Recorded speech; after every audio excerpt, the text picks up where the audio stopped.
कृपा सिन्धुभ्यैव च पतितानां पावनेभ्यो वैष्णवेभ्यो नमो नमः। मूकं करोति वाचालं पङ्गुं लङ्घयते गिरिं यत्कृपातमहं वन्दे श्रीगुरुं दीनतारिणं परमानन्दमाधवं श्रीचैतन्य ईश्वरम्। तो फिर गोपास ने कहा, कृष्णा अभी आ जाओ, अभी इधर उधर भटकने की जरूरत नहीं, बिल्कुल डिस्ट्रैक्ट मत होना, अभी तुम इधर उधर मत जाओ, अभी बैठो और हमारे साथ आप प्रसाद लो। तो अ, इस प्रकार जो भगवान के प्रति, कृष्ण के प्रति अपना जो फीलिंग्स है, लविंग फ्रेंडशिप है, वो इस तरह वो एंजॉय कर रहे थे। सारे तरह तरह के फीलिंग्स होते हैं फ्रेंडशिप में। कभी अगर खुशी खुशी खेलते हैं, तो कभी कभी बीच बीच में ऐसे टेंशन वाले समय भी आते हैं। तो लेकिन जब कृष्ण के साथ हैं तो बछड़े सारे हमेशा किसी भी स्ट्रेस से, किसी भी दुख से दूर रहे हैं। हमेशा कृष्ण उनको प्रोटेक्ट करते रहते हैं। तो उनको पता ही नहीं कि उनको ब्रह्मा ने चुरा लिया था और एक साल से वो कृष्ण से दूर है, कुछ नहीं पता। कृष्ण के साथी जो हैं उनको कभी कोई प्रकार का दुख या सफरिंग नहीं होता है। और उनके जो फेसेस थे वो बहुत खुश थे, आ जाओ कृष्ण, आ जाओ, खा लो हमारे साथ। तो कृष्ण ने जब वो हैप्पी फेसेस देखे तो बहुत खुशी हुई उनको। He also felt unlimited happiness with in his heart. तो कृष्ण को खुशी होती है अपने डिवोटीज को खुश देखकर। वैसे तो वो आत्मा राम है, उनको किसी चीज की जरूरत ही नहीं खुश होने के लिए। लेकिन जब वो डिवोटीज को इस तरह खुश देखते हैं तो उनको बहुत खुशी होती है। इस प्रकार एक बहुत सुंदर लीला एंजॉय करने के बाद कृष्ण अभी अपने सारे गोपास और सारे बछड़ों के साथ वापस घर आए हैं। तो एक साल बाद उनका आज पिकनिक खत्म हुआ। तो एक साल पहले जो पिकनिक शुरू हुआ था वो आज खत्म हुआ। और सारे जो भी चलते समय जितने भी गोपास को दिन भर ना कृष्ण के साथ खेल कर, उनके पैरों में किसी के दर्द होता था तो किसी के हाथों में दर्द होता था। तो कृष्ण जो है वो चलते चलते उनको, उनके सारे जो पेन्स हैं उनको दूर करने की कोशिश करते रहते थे, उनको चीयर अप करते रहते थे, उनको हंसाने की कोशिश करते रहते थे। तो इस प्रकार जो दिन भर उन्होंने ये जो बहुत धूप में भी रहते हैं, बाहर जब जाते हैं तो क्या कृष्ण क्या करते थे? कृष्ण अपने हाथों से अपने फ्रेंड्स के लिए बहुत फ्रेश फ्रेश फ्लावर्स के गार्लैंड बनाते। और उनके उनको उनके गार्लैंड्स उनको पहनाते अपने हाथों से, और बोलते कि यहाँ पे शेड है, यहाँ थोड़ी देर लेट जाओ। तो इतना सेवा करते। और खुद स्वयं भी किसी एक गोपा भाई, गोपा बॉयज जो हैं गोपास के लैप पे उनके गोदी में कृष्ण अपना सर रख के सो जाते। तो इस प्रकार जब बहुत धूप होती बाहर तो किसी छाव में सब ऐसे रेस्ट करते हैं। तो कवि कर्णपुर कहते हैं कि ऐसा, जैसे जैसे जब ये सूरज जो है अ, एक स्काई स्काई के एक तरफ से दूसरा तरफ को ऐसे ऐसे क्रॉस करता। हम्म, तो जैसे वो अपने घर जा रहा है सूरज, और अपने वाइफ से मिलने जा रहा है अपने घर, वैसे लगता है जैसे ईस्ट से वेस्ट की ओर क्रॉस करता सूरज। और इस टाइम पे जो है अ, वो दिन में जो है ऐसा लगता है कि अपने वाइफ से दूर है, तो अपने वाइफ से सेपरेशन में है। तो इस टाइम पे जब वो इतने सेपरेशन में होते हैं सूरज, तो खुद भी मतलब अपने वाइफ के सेपरेशन में जल रहे हैं, तो इसलिए सभी जो दिन में सब लोगों को इतना हीट मिलता है, सब लोग को भी बहुत हीट महसूस होता है।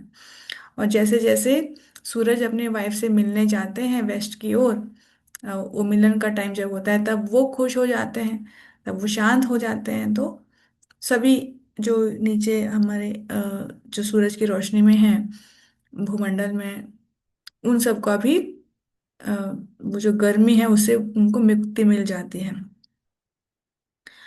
और Seeing the sun disappearing with his wife, the lotus flowers lost their luster and felt unhappy as the rays of the setting sun reflected across the ocean of the sky.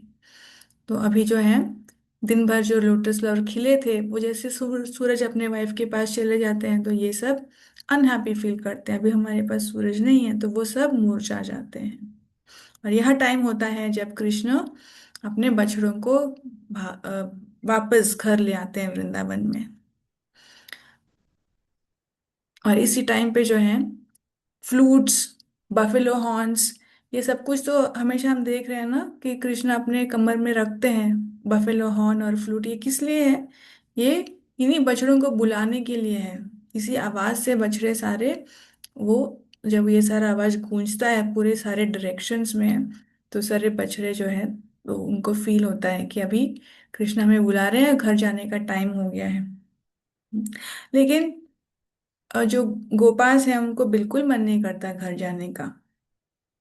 और जब वो देखते हैं कि इवनिंग के जो clouds हैं वो आ रहे हैं, वो उनको बहुत अनहैप्पीनेस होता है, बहुत एम्प्टी सा लगता है। लेकिन उनको जाना ही पड़ता है, वो घर की ओर धीरे धीरे निकलते हैं।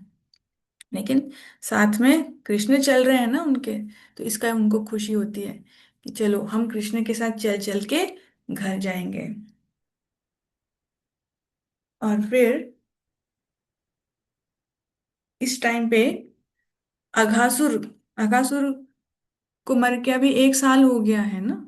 अगासुर जब उसका जो मृत्यु हुआ, उसके बाद अगासुर के जो जो सोल है वो कृष्ण के सोल में एंटर हुआ, यही तो देखकर ब्रह्मा ने सोचा कि मैं इनका परीक्षा लूंगा, ये सच में भगवान है, वही भगवान है जिसमें ये जो सायुज्य मुक्ति दे रहे हैं, और वही भगवान है जो ये गोपास के साथ ऐसे खा रहे हैं जैसे, मतलब कोई नॉर्मल छोटा बालक खा रहा हो।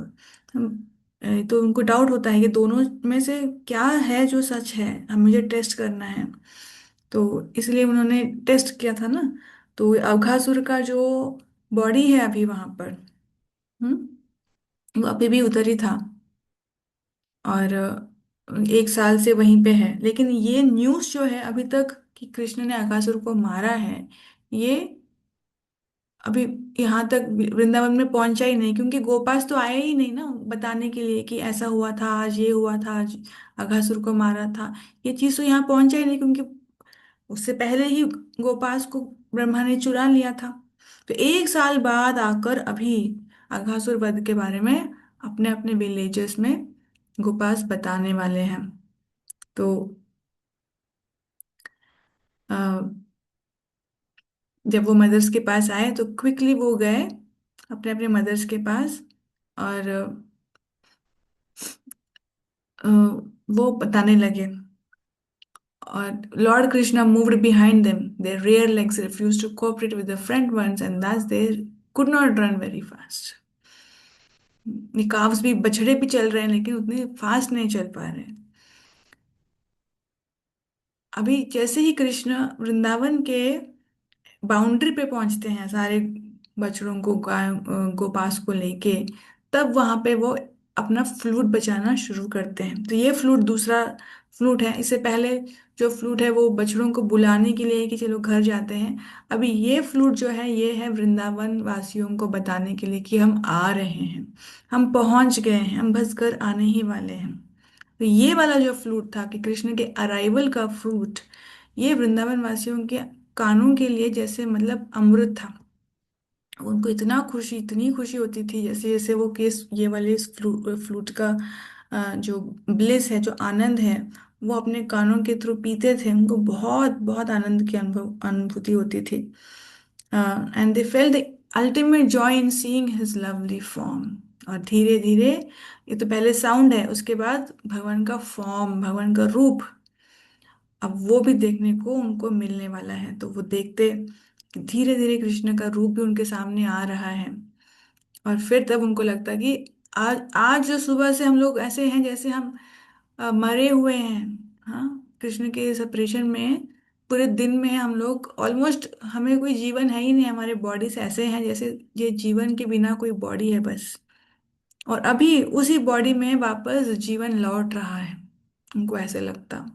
और उनको इतना इंटेंस अफेक्शन आता नंद महाराज और यशोदा माई के हृदय में भी, वो भी पूरी तरह उनकी हृदय भी पिघल जाता कि अभी यहाँ कृष्ण का फ्लूट सुनाई दे रहा है, कृष्ण आ रहे हैं। और वो बहुत जल्दी जल्दी हरी हरी में दौड़ दौड़ के टाउन गेट के पास आ जाते कृष्ण को ग्रीट करने के लिए। मतलब जो वृंदावन टाउन है, वृंदावन विलेज है, उसके एंट्रेंस में जो गेट्स होते हैं वहां तक भाग भाग के चले जाते हैं। यानी कि सिर्फ घर पे ही वेट कर रहे हैं कि कृष्ण आएंगे तो हम डोर खोलेंगे, नहीं, वो घर के डोर आंगन सब कुछ छोड़कर पूरे बाउंड्री तक, जहाँ से वृंदावन का आंगन वृंदावन का गेट, मेन गेट शुरू हो रहा है, वहां तक वो भाग के चले जाते। और कृष्ण अ, जैसे यहाँ पर पहुंचे तो ये मदर्स सबने बहुत सारे जो दूसरे गोपास के मदर्स भी हैं, वो सब भी जा रहे हैं, बहुत खुशी खुशी जा रहे हैं, मिल रहे हैं। अब जो है गोपास ने बताना शुरू किया अपने अपने माँओं को अघासुर के बारे में। जैसे mother Krishna is a crest jewel of all magicians. आपको पता है कृष्ण बड़ा कितना बड़ा मैजिशियन है, सब मैजिशियनों से भी सबसे बड़ा है। वी पर्सनली सॉ, आज हमने खुद देखा। क्या देखा? कि हम लोग तो ट्रैप हो गए थे अंदर और कृष्ण ने आके हमको सेव कर लिया था। हम्म। और जैसे ही ये सब पास टाइम सुनने लगे तो ब्रजराज नंद नंद महाराज ने इमिडिएटली अपने सर्वेंट्स को बोला जल्दी से कृष्ण को ले जाओ और सर्व करो अच्छे से उनको। और उनके सर्वेंट्स उनको ले गए और फिर उनके जो अटेंडेंट्स थे उन सब ने उनको अच्छे से खिलाया और नहलाया, फिर खिलाया, फिर बहुत सारे अच्छे ड्रिंक्स पिलाए। और कृष्ण जो जिनके अभी उनकी जो आंखें हैं, कहते हैं उनके रेडिश आईज हैं। कृष्ण की आंखें रेडिश होती हैं, क्यों? क्योंकि वो करुणा भरी होती हैं अपने डिवोटीज के लिए। तो हमेशा जैसे कोई अगर पूरे करुणा में कोई ज्यादा अगर रो देता है तो उसकी आंखें लाल हो जाती हैं। कृष्ण की आंखें हमेशा इसी इसी कलर में होती हैं, क्योंकि उनकी जो आंखें हैं वो अपने डिवोटीज, अपने पार्षदों के लिए करुणा भरी, हमेशा जो प्यार है उसमें, उसमें जैसे ऑलमोस्ट क्राइंग है, तो उसमें वो रेड ही होती है। और फिर इस body excel the softness of shirisha flowers and coolness of camphor. तो ये जो शिरीषा फ्लावर्स हैं ये ऐसे मतलब फाइबर जैसी होती हैं, बहुत सॉफ्ट होती हैं। तो ऐसा लग रहा था कि भगवान का जो शरीर है उस फ्लावर से भी कई गुना सॉफ्ट है। और जो कर्पूर होता है उसको कूल माना जाता है। भगवान का जो जो शरीर है वो जो दिव्य चिंता सच्चिदानंदमय शरीर है वो भी बहुत कूल था। एंड आफ्टर दिस, जब यमोशिदा माई ने बहुत सहलाया कृष्ण को, और कृष्ण को नंद महाराज ने कहा कृष्ण अभी तुम रेस्ट करो, हमने नहला लिया है, खा लिया है, पी लिया है, अभी रेस्ट करो। आनंद महाराज ने कहा Yashoda, as a wealthy man keeps his clothes and servants in separate rooms, now I think we should make a separate room for Krishna to sleep in. तो उन्होंने बोला नंद महाराज ने कि अभी कृष्ण बड़ा हो रहा है, अभी हमें उसको अलग एक रूम में सुलाना चाहिए। अभी यशोदा माई ने स्माइल किया लेकिन फिर कहा कि अभी तो थोड़े ही दिन हुए हैं ना उसके, अभी तो पैदा हुआ है, थोड़े ही तो दिन हुए हैं अभी। उसके बर्थ से कितने दिन हुए हैं? थोड़े दिन हुए हैं। अभी अपने आप को प्रोटेक्ट कैसे कर लेगा? अब कहाँ बड़ा हुआ है? अब मैं अभी उससे एक मिनट भी, एक मोमेंट भी दूर रह नहीं सकती। तो ऐसे में आप कैसे कह रहे हैं कि इनको सेपरेट रूम में सुला देते हैं? तो ऐसा नहीं है कि यशोदा माई का मेमोरी ठीक नहीं था, लेकिन नंद महाराज ने कहा यशोदा, लगता है तुम्हारा मेमोरी ठीक नहीं है। अभी जो कृष्ण का बर्थ है बहुत दिन हो गया है, और उसके बर्थ से लेके अब तक तुमने बहुत सारे लीलाएं उसकी देख चुकी हो। हाँ, और इतना सारा जो लीला है ये सब वेल्थ है, ये लीलाओं का वेल्थ है, लीलाओं का जो ऐश्वर्य है ये तुम देख चुकी हो। On one side we are very wealthy, हमारे पास बहुत वेल्थ है, लीलाओं का वेल्थ। भगवान के साथ उन्होंने जो लीलाओं का आस्वादन किया उसका जो ऐश्वर्य है, उसका जो वेल्थ है, वो बहुत ज्यादा हमने इकट्ठा कर लिया है। ओके दिन फिर अश्वत्थामा माई ने कुछ नहीं बोला। उसके बाद फिर नंद महाराज को समझ में आ गया कि चलो उन्होंने अप्रूव कर दिया है, अभी कृष्ण के लिए सेपरेट एक अच्छा सा घर, मतलब घर घर ही, लेकिन घर में एक ऐसा रूम जो खुद ही घर लगे। थोड़ा जो भवन होते हैं, जो बड़े बड़े पैलेसेस होते हैं, उसमें अलग रूम भी बनता है, तो थोड़ा अलग अलग रूम्स जो हैं थोड़े थोड़े डिस्टेंस में बनते हैं, तो ऐसे लगता है अलग अलग घर हैं। तो कृष्ण के लिए उन्होंने एक सेपरेट क्वार्टर, सेपरेट बिल्डिंग खड़ा कर दिया। और ये सब कुछ जो है कृष्ण की ही पास टाइम से, कृष्ण ही चाहते थे कि वो अलग रूम में सोए, क्योंकि अभी उनका ये कुमार लीला खत्म होने वाला है, अभी उनका एक और लीला शुरू होने वाला है, जो है उनका पूर्व राग। पूर्व राग में जो है, ये उस वो एज होता है जब जो बच्चे होते हैं उनमें, अ, जैसे गोपास को गोपीस की ओर, या फिर कृष्ण को गोपाल गोपीस की ओर, और गोपीस को कृष्ण की ओर अट्रैक्शन शुरू होता है। जैसे 10 इयर्स का एज है ये, 6 to 10 इयर्स के बीच में कृष्ण का अट्रैक्टिव एज शुरू हो रहा है। तो इस एज में उनका अलग क्वार्टर भी हो गया, अलग वो सोते हैं। और इसी में हम देखते हैं ना, 10 10 इयर्स के होते हैं तो वो रासलीला करते हैं। तो रासलीला में अगर पूरा रात अगर कृष्ण नहीं है तो घर में टेंशन हो जाता है ना कि कहाँ गए, लेकिन क्योंकि वो उनके लिए अलग क्वार्टर बन चुका था इस टाइम तक, इसलिए किसी को पता भी नहीं चला। तो हम इस तरह 7th चैप्टर आज का फिनिश करते हैं। 8th हम कभी बाद में शुरू करेंगे। अब हम चैतन्य चरितामृत का अपना चैप्टर कंप्लीट करके फिर इधर आएंगे, तब हम 8th करेंगे। तो अभी हमने 2 चैप्टर्स कर लिए हैं आनंद वृंदावन शंभू के, एक चैप्टर चैतन्य चरितामृत करके फिर इधर आते हैं। ठीक है माता जी, थैंक यू। हरे कृष्णा। हरे कृष्ण। अंशकल्पतरुभ्यश्च कृपा सिन्धुभ्यश्च पतितानां पावनेभ्यो वैष्णवेभ्यो नमो नमः।